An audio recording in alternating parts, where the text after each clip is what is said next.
Today is a cityscape for a change. Not really a cityscape, but more like asphalt. Yeah. Because we want to discuss a more city-oriented topic. I want to discuss the hype of the Fujifilm x100, which is, as most of you guys know, it's the most hyped street camera, street point and shoot, fixed lens camera on the market right now. And I have owned a few x100s, and I have enjoyed most of them. But I'll get to that later. But a brief history of me and Fuji. The first Fujifilm camera that I bought was called an XA1, and it was a very small, it's an interchangeable lens camera, but it's a very small camera. It was like their entry level. That was back in 2013. I was just dabbling with it. I was just testing it. Seemed like a nice camera. I only used the kit lens on that, but I got some really interesting shots with that camera. And a few years later, that camera was the reason why I re-looked into what Fujifilm has to offer.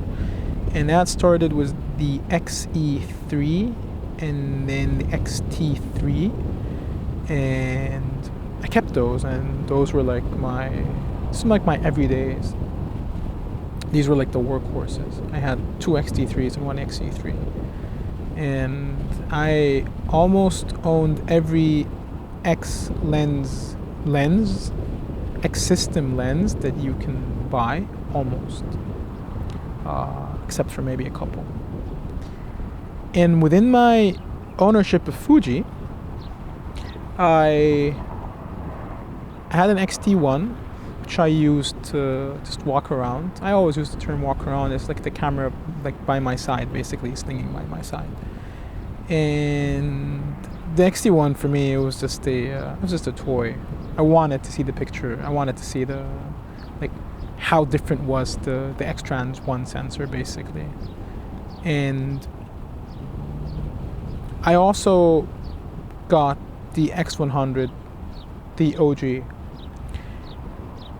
And from the X100 OG, my understanding of what walk around / street photography is, it changed a lot, because I enjoyed it. It was very slow, very slow. It has very low megapixels.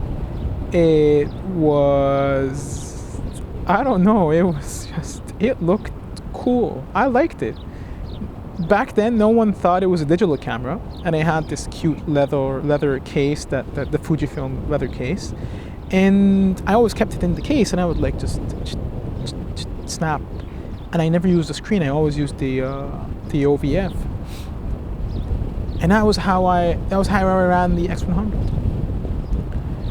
A few years, not actually a few years, maybe like a year, and I got the X100S.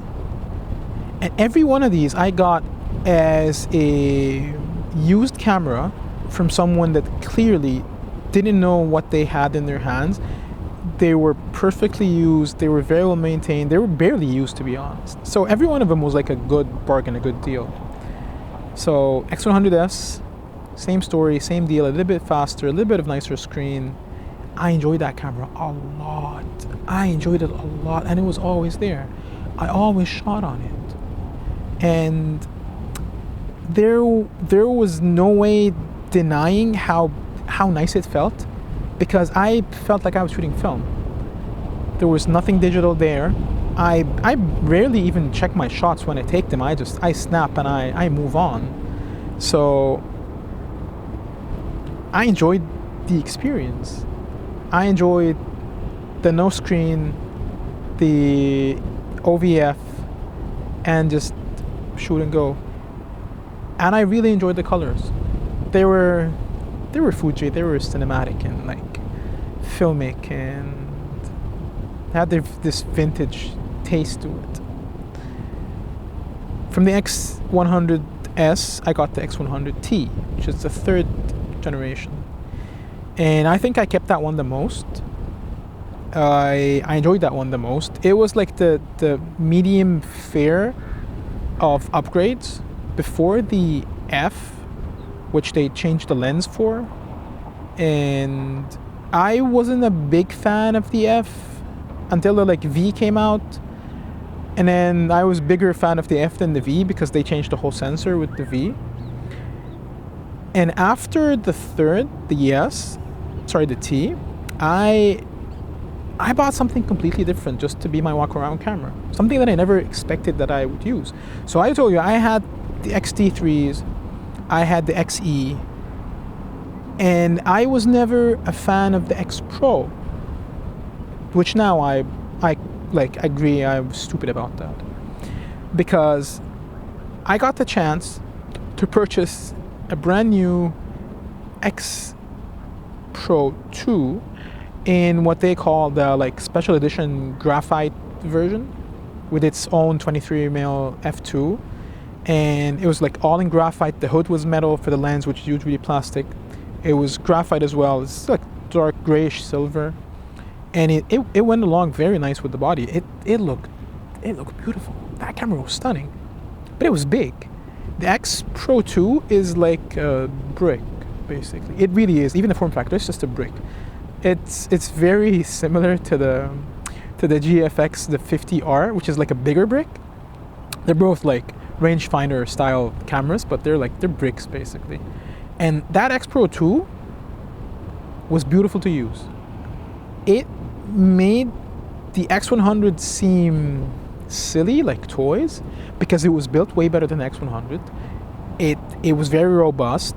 The viewfinder was bigger, was nicer, so it was more enjoyable, but the whole body was bigger. And the lens would protrude a little bit more because the 23 on the X100 is a pancake, but the 23 on the X Pro was not. It was like a regular lens. It was still a pretty small lens, but it wasn't a pancake lens. And I used the X Pro. I used it mostly because I enjoyed handling the camera. I enjoyed how discreet it was. I enjoyed how it's film. It is as filmic as it gets. And I think that lasted for almost a couple of years. And then I decided, you know what? I want to go back to the X100. I want to get a smaller body. Let's get more tech. Let's get better focus, because the X Pro 2 wasn't that much of a good focus. It was very decent for the use, but it wasn't like top notch. And the X Pro 3 for me just it wouldn't fill it. I never felt happy about it. I never felt that it talked to me as a photographer. The whole screen. I like the fact that the screen is flipped inwards, but then with all the issues about the screen and how it would easily get damaged because of the ribbon cable, I was like, no, that's something I don't want to do. I don't invest in something that apparently is manufacturally flawed. So no. So I decided I'm gonna get the X100V. So I sold my X Pro 2, which was a very good investment, and it was a very good purchase, and it was a very good resale, honestly. And I bought the X100. And I didn't really enjoy it at first. The finish was a little bit more silvery. I didn't get the black one. I've always had the silver ones, so I was just, okay, X100, so it's a silver. It felt nice, but the finish it had this like sheen to it. I don't know how to describe it. I didn't like it. It was faster.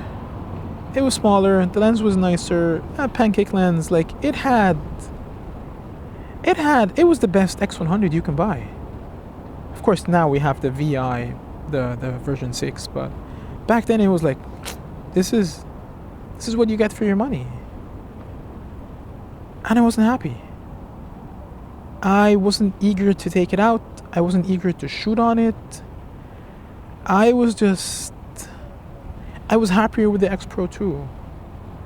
I felt like the X Pro 2 gave me a lot more than what the X100 gave me, regardless or despite of the fact that the X Pro 2 is slower focusing. The X Pro 2 has a bigger lens, bigger dimensions, and a smaller sensor, like in megapixels. But the X Pro 2 had more character. The colors on the X Pro 2 had a lot more character. The grain on the X Pro 2 was a lot nicer. Apparently, as the X-Trans sensors, as they progressed, they lost character. They lost a lot of it. And whatever the X Pro 2 had was similar to what the X100 S and T had, similar-ish. But the X100V did not have. And it was a very short purchase. I think I kept the camera for maybe 2-3 months, and then I decided I would sell it. I wasn't happy with it. And yes, the X100 VI is out. I'm not even sure what they changed, but all I recall from this X100 experience is that things were better until we made them worse. It was a very good formula. You could have just made it faster without like destroying the recipe. Even the actual like color recipes that I created on the X100s were similar to the X Pro. They were like film recipes. You guys can find them online, and you just dial in the shadows and the highlight roll off and all that stuff, and then you get like recipes to like Fujifilm film or to like Kodak film. On the X100V, it looked digital. It looked different. And honestly, from that point, I decided that my walk-around camera should have a bigger sensor. It should have a more substantial sensor. Because by that time I was using predominantly GFX cameras for photography. So I decided that I would buy a GFX 50, the OG one, and I would use that camera as my walk-around camera. And that camera was a mammoth. It is huge. It's 50 megapixels. It's a medium format sensor. I put the 45mm 2.8 on it, and that was like my walk-around camera. And I got some of the best shots using that combo. Again, it is huge, but it was fun to shoot on. It's not as nimble and as small as the X Pro and the X100s, but I got what I wanted. And that pushed me to the point where I wanted smaller, bigger sensor.